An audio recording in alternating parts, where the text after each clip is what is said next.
je vous demande d'accueillir Arnaud de Malocène.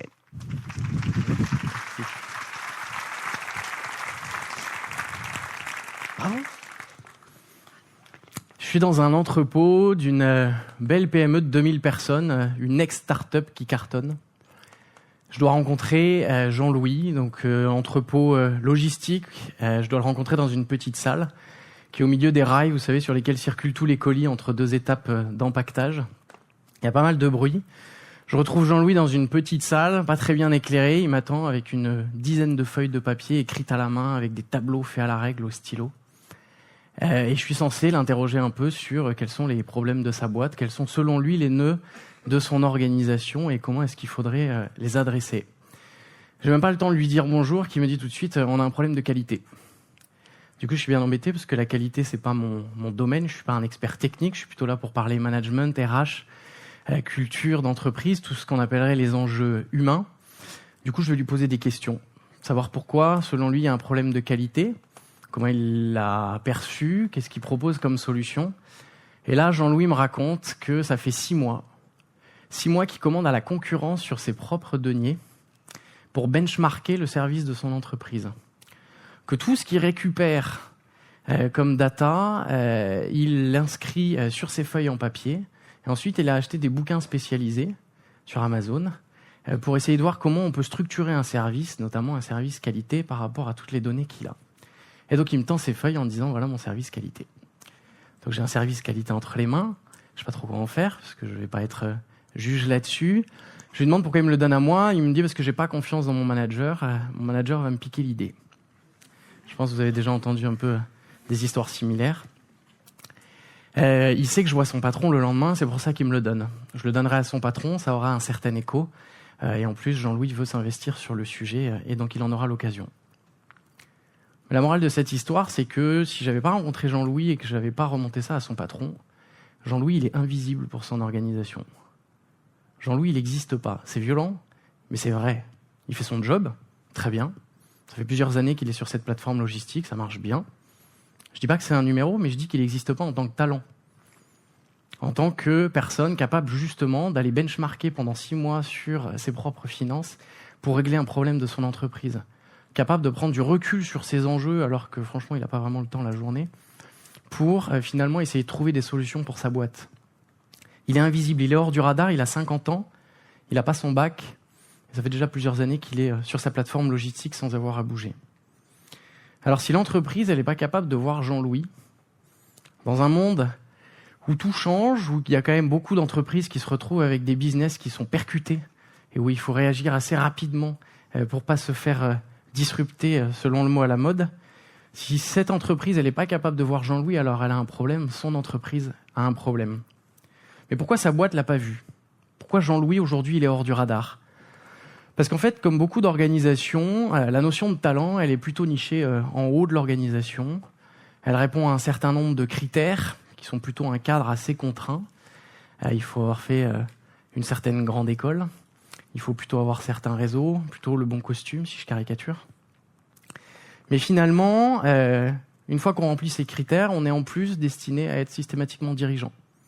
Un talent aujourd'hui en France, il est aiguillé pour être dirigeant. On a des gradués de programme, des programmes de high potential, etc.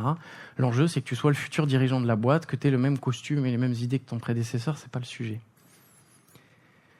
Donc on a un talent qui est une case ultra figée dans un monde qui bouge et dans des organisations qui se remettent en cause de manière assez profonde. Avec cette définition du talent, Jean-Louis il est hors de l'équation. Et Jean-Louis, avec ses 10 feuilles de papier qu'il m'a tendues, il vient questionner le talent. Il vient finalement mettre le doigt sur le fait que le talent tel qu'il est aujourd'hui ne répond plus aux enjeux des organisations. Parce que ces organisations bougent. Elles doivent devenir plus agiles, selon le terme à la mode, mais la capacité à réagir rapidement, à s'adapter à une obsolescence de compétences, à s'adapter à des collaborateurs qui vont rester beaucoup moins longtemps dans l'organisation, à s'adapter à des business models qui vont changer. Quand Accor se sépare de toute sa division qui possède les murs de ses hôtels pour devenir une plateforme de service, vous imaginez un petit peu le séisme en interne, en termes d'organisation. En France, on a des organisations qui sont pyramidales. Michel Serres parle du syndrome de la Tour Eiffel.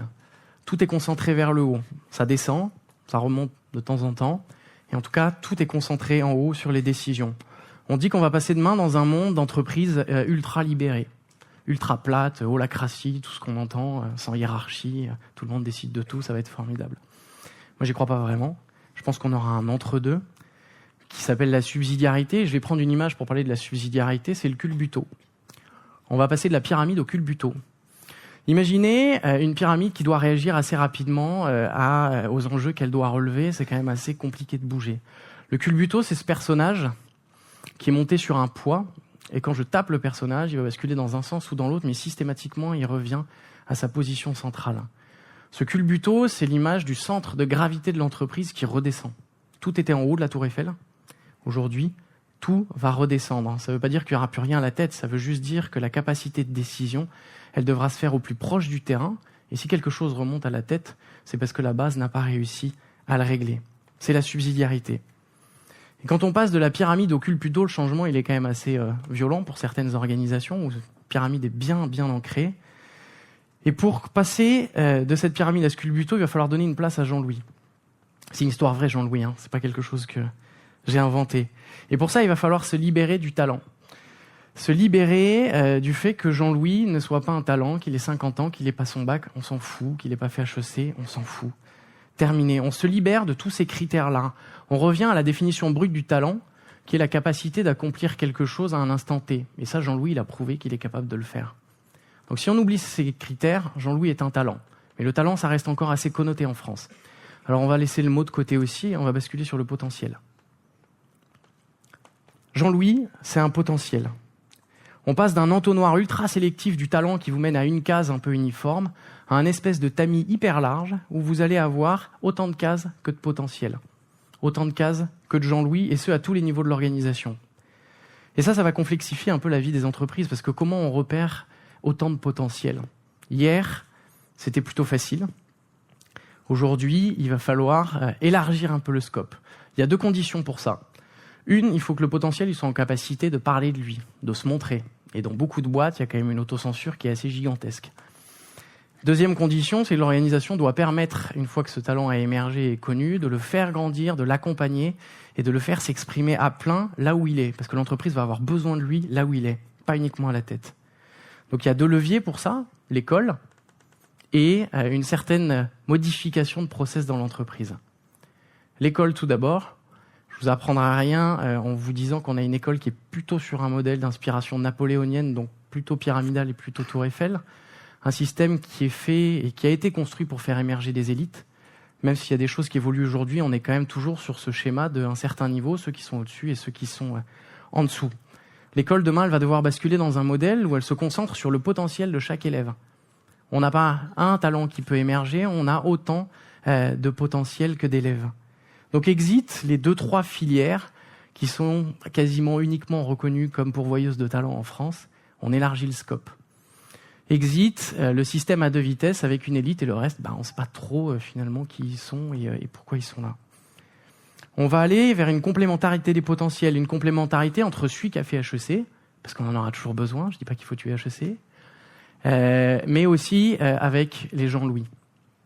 Complémentarité des potentiels, c'est un peu le modèle scandinave, particulièrement le modèle danois. Les enseignants là-bas à l'école, ils sont formés à une vingtaine de pédagogies, et je dis bien formés, là où en France c'est plutôt une sensibilisation, formés à 20 pédagogies pour s'adapter aux élèves. L'enjeu, c'est de faire émerger le potentiel de chacun, parce que chacun aura un rôle dans la société demain. Et au Danemark, un éboueur, il est fier de ce qu'il fait, et il est reconnu pour ce qu'il fait dans la société. Je ne vais pas faire le parallèle avec la France, ou alors je vous laisse le faire. L'école de demain, ce sera un peu une école à la Thierry Marx. Thierry Marx, c'est un chef étoilé que vous connaissez sûrement tous, qui lui a des écoles dans les banlieues pour former à la cuisine. Et il m'expliquait en disant qu'il ne pouvait plus enseigner de la même manière. Qu'aujourd'hui, quand il arrive devant ses élèves et qu'il leur dit « je vais vous apprendre la recette de la côte de bœuf », il dit « j'ai 20 personnes qui, sur leurs iPads, ont 10 recettes de côte de bœuf. Globalement, ils n'ont pas besoin de moi. Moi, ce que je vais devoir leur apprendre, ce que je vais devoir leur apporter, c'est la capacité à faire émerger leur propre signature, leur propre potentiel, finalement leur individualité, leur valeur propre. On est dans l'école de demain, on se concentre sur le potentiel de l'élève plutôt que d'essayer de le faire rentrer dans une case. Une fois qu'on a conscience de son potentiel, qu'on est capable de le porter un peu devant le monde, on arrive dans l'entreprise. Et là, 2 étapes. La première qui est le recrutement. Le recrutement, c'était facile hier. Pour recruter un talent, on avait HEC, on avait une certaine cooptation. Je caricature un peu, mais c'est quand même beaucoup comme ça dans beaucoup de grands groupes avec qui on travaille.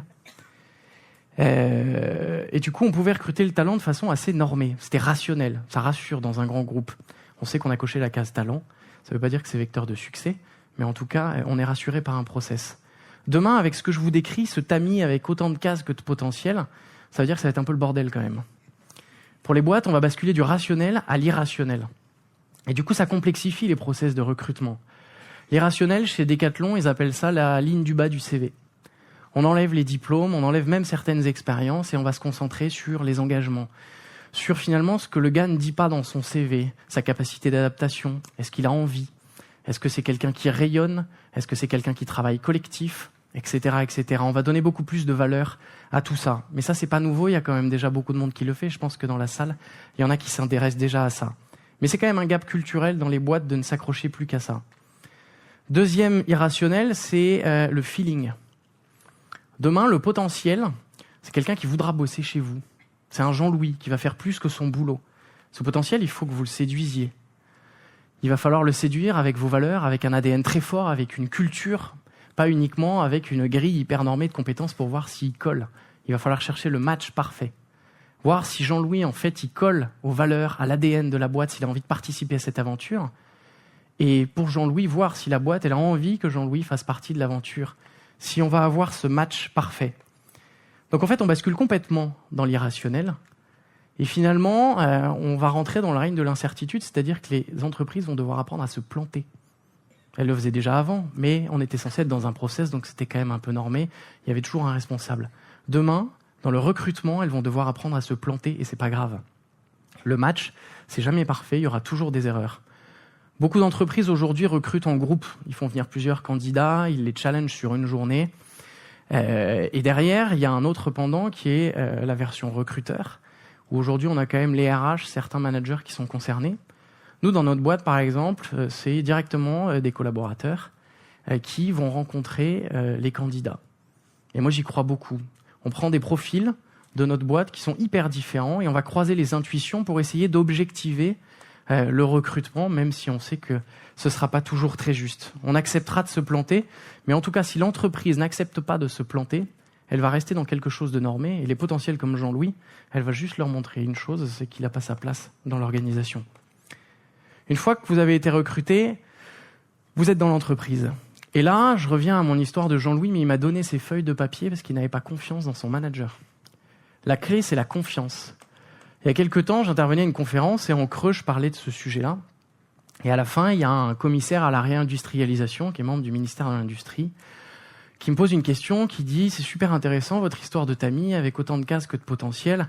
Du coup, le digital, ça va vachement nous servir. Avec des algorithmes, on va pouvoir repérer tous ces potentiels. » Ok, écoutez, j'espère que vous vous plaisez dans votre job. Mais en fait, c'est pas le sujet. Le sujet et le tamis, c'est le retour du management de proximité. Le tamis ultra serré qui va permettre de faire émerger le talent, de lui faire confiance et de faire que ce potentiel, il va apporter ce qu'il peut à la boîte là où il est, c'est le manager de proximité. Pour ça, il faut que le manager, il change de posture. Ça, c'est pas nouveau, vous le savez tous. Aller plus vers de l'accompagnement. Aller plus vers sa capacité à faire grandir ce potentiel. Sa capacité à sentir quand il doit mettre en risque le potentiel pour le faire grandir. Ça, c'est déjà quelque chose qu'on entend beaucoup dans les organisations. Le truc qu'on n'entend pas, c'est pourquoi le manager il aurait intérêt à faire ça. On demande au manager d'avoir cette posture qui prend du temps, mais il est objectivé et évalué sur la prod et le pilotage de l'activité, qui lui prend déjà tout son temps. Donc le manager de proximité, aujourd'hui, il n'a pas intérêt à faire ce job et à changer de posture.